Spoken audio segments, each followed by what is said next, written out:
fiori e fiori. La sua bontà e squisitezza d'animo lo rendeva caro a tutti, di modo che era da tutti grandemente amato. Una splendida prova di questo grande amore la ebbe quando, dopo una lunga e terribile malattia che lo portò sull'orlo della tomba, poté ritornare in mezzo ai suoi giovani. Fu una giornata di festa straordinaria. In quella mattina furono comperati quanti più fiori si poté e si sparsero per tutta la via, dal rifugio all'oratorio. Le rivendugliole di Porta Palazzo, meravigliate di tanti giovani che venivano a comperar fiori, domandarono: «Perché sono tanti fiori? Che festa fate? Che santo è oggi?»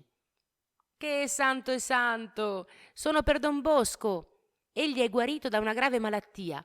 Oggi ritorna fra noi».